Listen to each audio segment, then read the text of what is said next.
Hi, my name's April Wachtel, and I'm one of the cocktail instructors here at Astor Center.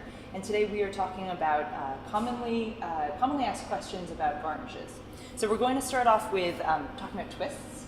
We have a classic Negroni in front of us, and we're just going to make a really beautiful twist here.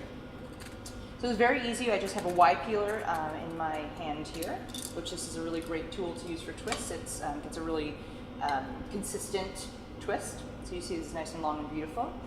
And we want to have the colored side to the outside of the skin facing down, and you can pinch it with either 2 fingers or both of your hands, and you just kind of want to expel the essential oils over the surface of the cocktail. At that point, you will just kind of rub it on the rim, so you will be getting kind of more of the residual aromas as you are drinking the cocktail. And then it's a really nice touch to just put it in colored side down, so you have a really beautiful garnish here. If you are interested, and people ask this all the time in our classes, if you are interested in flaming a twist, this is what it's going to look like. This is a little bit easier actually if you have a paring knife, so you can cut kind of a thicker swath of the citrus here. So now I have just a little bit of a thicker twist.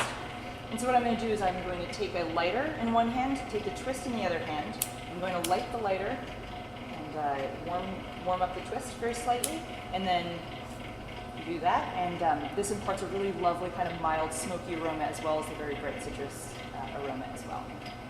So the next garnish we'll talk about is mint and incorporating herbs as a garnish.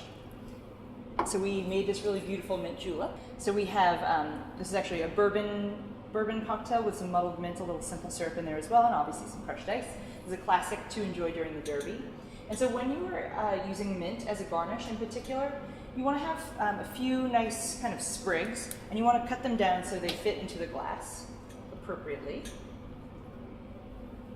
And with herbs, you often want to extract the essential oil, so that contributes an aromatic component to your enjoyment of the cocktail as well as affecting how you perceive the flavor itself. So I'm just going to take this nice little bunch here, and I'm just going to slap it between my hands.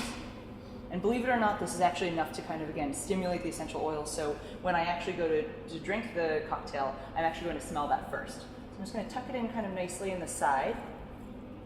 Now that I have my beautiful mint sprig in there, as soon as I bring the cocktail to my lips, I will be able to smell these really beautiful aromas from the mint. Right now we're going to talk about rimming in glass. So we have our lovely coupe glass right here. We have a plate of salt as well.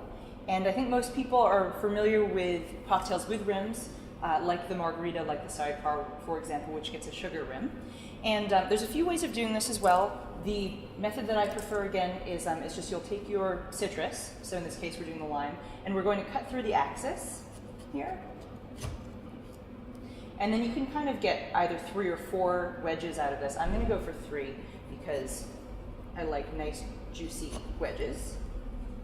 Those off to the side, and then you also want to be, and actually I should have done this first, but you want to put a little slit in the middle so the citrus can fit nicely on the rim of your glass. So in this case, I'm going to do this. Obviously, I can leave it there just as a garnish, or I can use it as to help me rim the glass.